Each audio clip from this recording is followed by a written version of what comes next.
하나님께서 주시는 말씀 사도행전 15장 12절부터 29절입니다.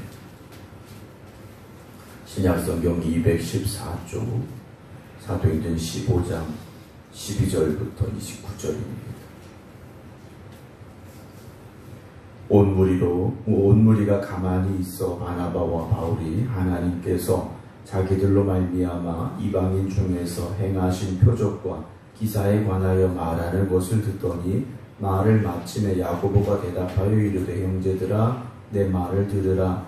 하나님이 처음으로 이방인 중에서 자기 이름을 위할 백성을 취하시려고 그들을 돌보신 것을 시몬이 말하였으니 선지자들의 말씀이 이와 일치하도다. 기록된 바 이후에 내가 돌아와서 다윗의 무너진 장막을 다시 지으며 또 그 헛무너진 것을 다시 지어 일으키리니 이는 그 남은 사람들과 내 이름으로 일컬음을 받는 모든 이방인들로 주를 찾게 하려 함이라 하셨으니 즉 예로부터 이것을 알게 하시는 주의 말씀이란과 같으니라. 그러므로 내 의견에는 이방인 중에서 하나님께로 돌아오는 자들을 괴롭게 하지 말고 다만 우상의 더러운 것과 음행과 목매어 죽인 것과 피를 멀리하라고 편지하는 것이 옳으니 이는 예로부터 각 성에서 모세를 전하는 자가 있어 안식일마다 회당에서 그 글을 읽음이라 하더라. 이에 사도와 장로 온 교회가 그 중에서 사람들을 택하여 바울과 바나바와 함께 안디옥으로 보내기를 결정하니 곧 형제 중에 인도자인 바사바라 하는 유다와 실라더라. 그 편에 편지를 붙여 이르되 사도와 장로된 형제들은 안디옥과 수리아와 길리기아에 있는 이방인 형제들에게 문안하노라. 들은즉 우리 가운데서 어떤 사람들이 우리의 지시도 없이 나가서 말로 너희를 괴롭게 하고 마음을 혼란하게 한다 하기로 사람을 택하여 우리 주 예수 그리스도 이름을 위하여 생명을 아끼지 아니하는 자인 우리가 사랑하는 바나바와 바울과 함께 너희에게 보내기를 만장일치로 결정하였노라. 그리하여 유다와 실라를 보내니 그들도 이 일을 말로 전하리라. 성령과 우리는 이 요긴한 것들 외에는 아무 짐도 너희에게 지우지 아니하는 것이 옳은 줄 알았노니 우상의 제물과 피와 목매어 죽인 것과 음행을 멀리할지니라. 이에 스스로 삼가면 잘 되리라. 평안함을 원하노라 하였더라. 아멘. 할렐루야. 오늘 이 하루도 하나님이 함께 하시는 은혜의 삶이 되기를 주님 이름으로 축원합니다. 또 온라인으로 함께 예배드리고 계신 조대경 권사님, 임승자 집사님, 정옥봉 권사님, 안친환 권사님, 김용 권사님, 정정희 집사님, 조효진 집사님, 김근욱 권사님, 김미화 권사님, 김주문 장로님, 박정순 권사님, 김경호 장로님 주님의 이름으로 축복합니다. 우리는 내 길을 가는 사람들이 아니죠. 나의 길을 가는 사람들이 아니라 주님의 길을 가는 사람들이 되어져야 됩니다.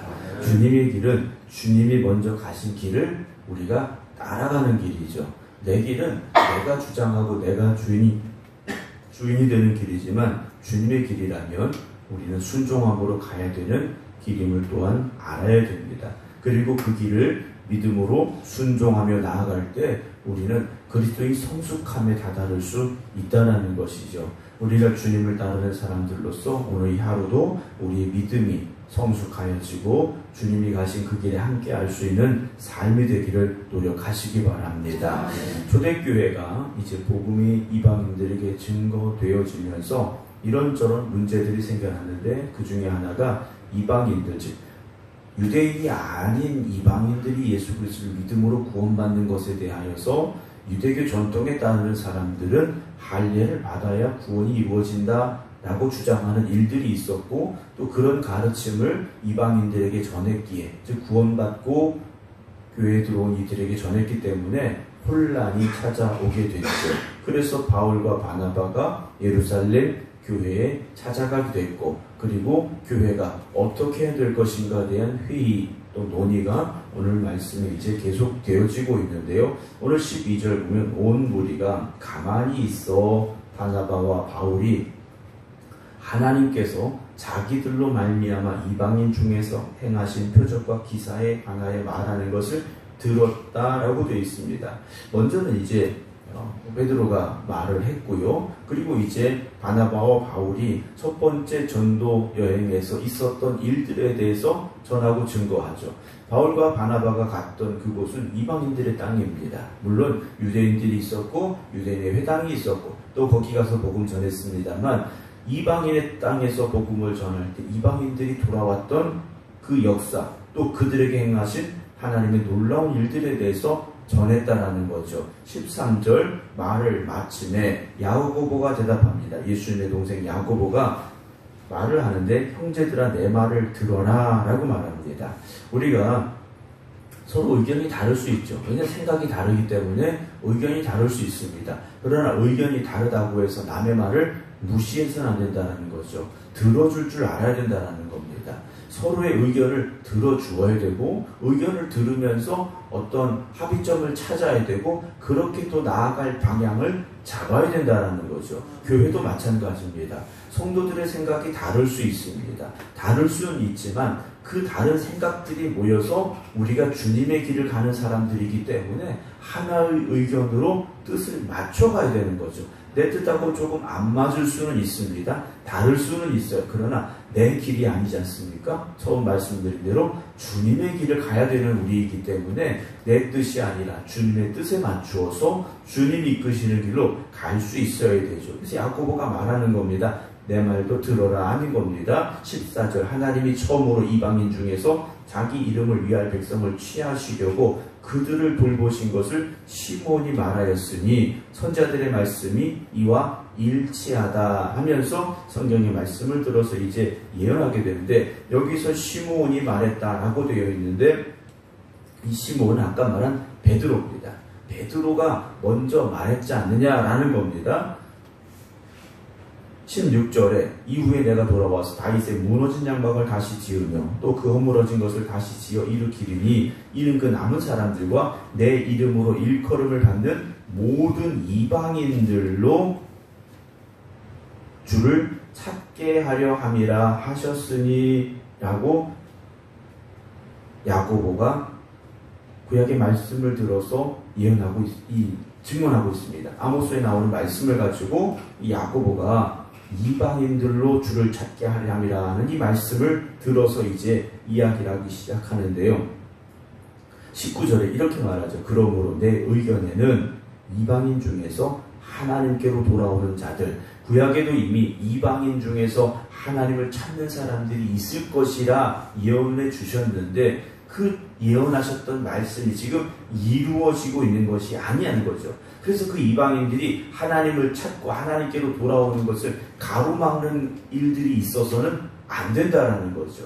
그들에게 짐을 지워서는 안 된다라는 겁니다. 왜냐 그것이 그들을 괴롭게 하는 것이기 때문에 유대인들은 나면서부터 할례를 받는 것이 당연한 것이었습니다. 그러나 이방인들에게는 그렇지 않았다라는 거죠. 그들은 전혀 그런 일들이 없었던 것인데 할례를 받아야 된다고 하니 괴로운 일이 됐다라는 겁니다. 그럼 어떻게 해야 됩니까? 20절 다만 우상의 더러운 것과 음행과 목매어 죽인 것과 피를 멀리하라고 편지하는 것이 옳으니 라고 되어 있습니다.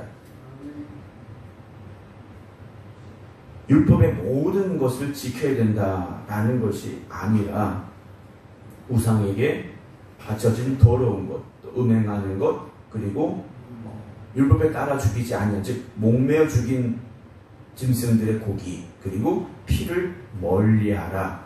이 정도의 규례를 정해서 이방인들에게 주는 것이 맞겠다라고 야고보가 말을 하게 되죠. 21절에 이는 예로부터 각성에서 모세를 전하는 자가 있어 안식일마다 회당에서 그 글을 읽음이라 하더라고요. 이유가 무엇이냐면 각성에서 회당에서 모세를 전하는 자, 즉 구약의 율법서를 읽고 전하는 일들이 있었기 때문에 최소한 그 율법에서 가장 중요하다고 생각되죠.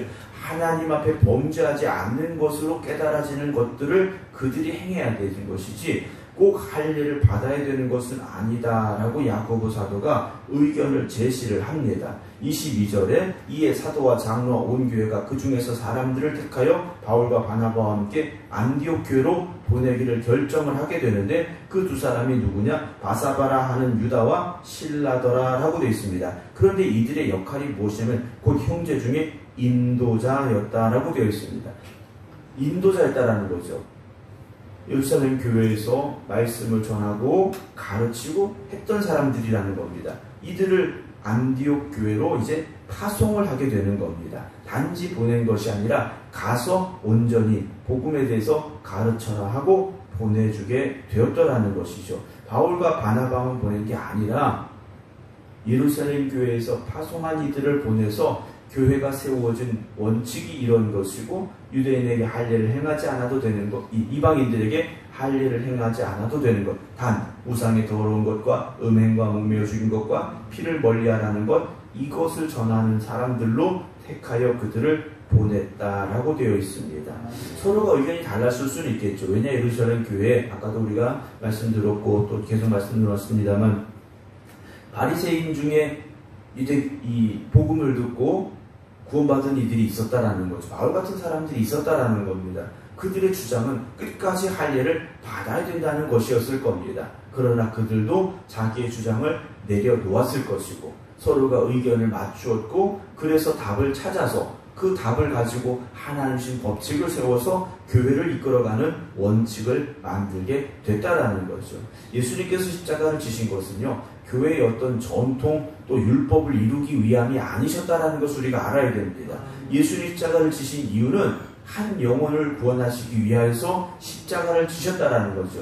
교회의 사명은 어떤 전통을 지켜가고 어떤 율법을 온전히 이루어가고 이것이 아니라 어떤 상황에서든지 영혼을 구원하는 일에 교회의 목표가 맞춰져야 되고 교회의 갈 길이 정해져야 되죠. 왜냐 그것이 주님이 가신 길이기 때문이라는 겁니다. 오늘도 우리가 주님의 뜻이 먼저가 되어져야 됩니다. 그리고 교회를 통하여 이 땅에 하나님의 나라를 이루어가는 아름다운 역사가 일어나야만 된다는 거죠. 원칙을 내세우고 자기 주장을 내세우다 보면 교회도 깨어지게 되고 이 땅에 하나님의 나라를 이루어갈 수 없기 때문이라는 겁니다. 물론 모든 것이 다 옳다는 건 아닙니다. 모든 것이 옳은 건 아니에요. 주님의 뜻에 맞아야 되고 교회를 세워가야 되고 그리고 영혼을 구원하는 일에 합당한 의견들이 답이 되어져야 된다는 것이죠. 23절 보면 그 편에 편지를 붙여 이르되 사도와 장로된 형제들은 안디옥과 수리아와 길리기아에 있는 이방인 형제들에게 문안하노라. 들은즉 우리 가운데서 어떤 사람들이 우리의 지시도 없이 나가서 말로 너희를 괴롭게 하고 마음을 혼란하게 한다 하기로 라고 되어 있습니다. 복음이 전해진 그곳에 예루살렘 교회에서 파송하지 아니한 어떤 이들이 가서 할례를 말했고 할례를 받아야 구원의 완성이라고 했고 이렇게 괴롭게 하고 마음을 혼란하게 한 일들이 있었는데 25절 26절 우리가 사람을 택하여 보내는데 우리 주 예수 그리스도의 이름을 위하여 생명을 아끼지 아니하는 자인 우리가 사랑하는 바나바와 바울과 함께라고 말합니다. 예루살렘 교회에서 바나바와 바울을 어떻게 인정했느냐? 예수 그리스도의 이름을 위하여 자기의 목숨도 아끼지 아니하는 사람들이라는 평가를 내렸다라는 거죠. 여러분 오늘 우리도요 예수 그리스도의 이름을 위하여 생명을 아끼지 아니하는 복음의 증거자들이 될 수 있기를 주님의 이름으로 축원합니다. 그래서 바울과 바나바를 그렇게 인정했고 그들을 보내면서 유다와 실라도 함께 보내는데 27절에 유다와 실라를 보내니 그들도 이 일을 말로 전하리라 그랬습니다. 편지로도 보냈지만 이들이 가서 어떻게 합니까? 말로도 전한다라는 거죠. 이런 일들이 있었고 이렇게 해야 되고 그들이요 가서 말로 전하리라 했으면서 28절에 성령과 우리는 이 요긴한 것들 외에는 이라고 말합니다. 여기서 이들이 말한 거 다시 보세요. 우리가 라고 말하지 않습니다. 성령과 우리는 이라고 말하죠. 그러니까 이들이 이런 결정을 내리는 데 있어서 그저 말로만 회의를 한 것이 아니라 기도했겠죠. 성령의 도우심을 간구했을 거라는 겁니다. 그러니까 우리의 모든 일들은 성령의 도우심을 구해야 됩니다. 우리가 어떤 일을 결정함에 있어서도 어떤 일을 행함에 있어서도 성령의 개입하심이 있어야 된다는 거죠. 그렇지 않으면 우리 일이 될 수밖에 없고 우리 생각이 될 수밖에 없고 우리 말이 될 수밖에 없다는 겁니다. 오늘도 이 새벽에 여러분들의 오늘 이 하루의 삶이 성령님께서 개입하시고 성령님께서 이끌어 가시고 성령님이 주장하여 주시기를 여러분 기도하시기 바랍니다. 성령과 우리는 이 요긴한 것들 외에는 아무 짐도 너에게 지우지 아니하는 것이 옳은 줄 알았노니 우상의 제물과 피와 목매어 죽인 고가 음행을 멀리할지라 이에 스스로 삼가면 잘 되리라 그랬습니다. 결국 이것들을 행해야 되는 것은요 우리의 몫이라는 거죠. 주님은 우리에게 말씀을 주셨고 우리는 그 말씀을 들었고 이제는 어떻게 됩니까? 그 말씀대로 살아야 되는데 그 말씀대로 사는 것은 결국 누구 책임입니까? 우리의 책임이라는 거죠. 우리가 노력해야 되는 겁니다. 우리가 그렇게 살려고 힘써야 된다라는 것이죠. 사랑하는 성도 여러분, 교회가 어떤 혼란에 빠질 수 있습니다. 어떤 문제나 어떤 사건으로 인해서 혼란에 빠질 수 있죠. 그때 우리는 먼저 기도해야 되고 주님의 말씀을 붙잡아야 되고 그리고 그 말씀에 근거해서 우리가 가야 될 방향을 다시 찾아야 됩니다. 그러나 그 길은 다른 데 있지 않습니다. 주님이 가신 그 길이었고 그리고 우리에게 주신 이 땅에 하나님의 나라를 이루어가라는 주님의 사명임을 먼저 생각할 수 있기를 소망합니다. 그래서 우리가 가야 될 길은 영혼을 살리는 길입니다. 영혼을 구원해야 되는 길입니다. 우리가 그 원칙을 잊지 아니하고 우리 교회가 믿음 안에 든든히 서가고 복음의 증거자가 될 수 있는 그런 삶을 살아갈 수 있기를 주님의 이름으로 축원합니다. 그래서 예루살렘 교회가 이 일에 대해서 아름다운 결론을 내렸고 또 그것이 초대교회의 원칙이 되어진 우리가 볼 수 있는데요. 지금까지 우리가 가졌던 원칙들이 있겠죠. 그러나 어떤 상황이 바뀌었을 때 또 다른 결정을 해야 될 때가 있습니다. 그때 먼저 우리가 기도하고 성령님께서 개입하시고 도우셔서 아름다운 일들을 만들어갈 수 있는 그래서 이 땅에 하나님의 나라를 이루어가고 우리 생각교회가 영혼을 구원하는 귀한 사명을 감당할 수 있게 되기를 주님의 이름으로 축원합니다. 기도하겠습니다. 주님 가신 그 길을 따라가는 우리가 오늘도 이 하루를 시작합니다. 우리가 주님 가신 그 길을 따라갑니다. 고백하며 또한 이 시간 기도합니다. 주님 함께하여 주시어서 우리의 생각과 마음을 주장하여 주시옵소서. 간절히 기도드립니다. 성령님 임재하여 주시옵시고 성령님 우리를 이끌어 주시옵소서. 그래서 우리의 생각과 말과 행동을 주장하여 주시어서 이 땅에 하나님의 나라를 이루어가는 하나님 나라의 일꾼들이 되어지게 하여 주시옵시고 이 성전을 통하여 오직 복음만이 증거되게 하여 주시옵소서. 우리의 생각이 들어가지 아니하게 하시고 우리의 생각이 먼저가 되지 아니하게 하시고 오직 복음이 증거되고 복음이 선포되어짐으로 죽어가는 영혼을 살리는 구원의 방주가 되게 하여 주시옵소서. 예루살렘 교회가 이제 이방인들에게 어떻게 복음을 전해야 되는가 원칙을 세웠습니다. 할례를 받게 하는 짐을 지우는 것이 아니라 오직 복음에 붙잡혀서 복음에 붙잡힌 삶을 살아가라고 그들에게 권면했습니다. 오늘 저희가 깨닫게 하여 주시옵소서. 우리가 가지고 있는 잘못된 생각들이 있다면 내려놓게 하여 주시옵시고 우리의 잘못된 고집이 있다면 내려놓게 하여 주시옵시고 오직 주님이 기뻐하시고 주님이 영광 받으시는 교회 되게 하여 주시옵소서. 오늘도 저희를 이 하루를 시작하며 주님 앞에 기도드립니다. 우리가 연약하고 부족합니다. 우리가 어리석습니다. 주님 우리를 인도하여 주시옵시고 우리를 이끌어 주시옵소서. 그래서 오늘도 우리가 걸어가는 걸음마다 주님께서 동행하여 주시옵소서. 인생의 문제 앞에 고민하며 걱정하는 이들이 있습니까? 주님 저들을 붙잡아 주시옵소서. 저들을 도와 주시옵소서. 저들에게 힘을 허락하여 주시옵소서. 그래서 주님이 함께 하시는 더 이상 내 앞에 문제가 없음을 깨닫게 하여 주시옵소서. 주님이 열어주시는 시온의 대로를 향하여 나아갈 수 있는 축복의 성도들이 되게 하여 주시옵소서. 그래서 어제의 고민이 변하여 오늘의 감사가 되는 놀라운 역사가 일어나게 하여 주시옵소서. 이제는 우리 주 예수 그리스도의 은혜와 아버지 하나님의 무한하신 사랑하심과 성령님의 감동 감화 역사하심이 오늘도 주님이 이끄시는 길로만 가겠습니다. 고백하며 기도드리는 모든 성도들 위해 이제부터 영원토록 함께 하시기를 간절히 축원하옵나이다. 아멘.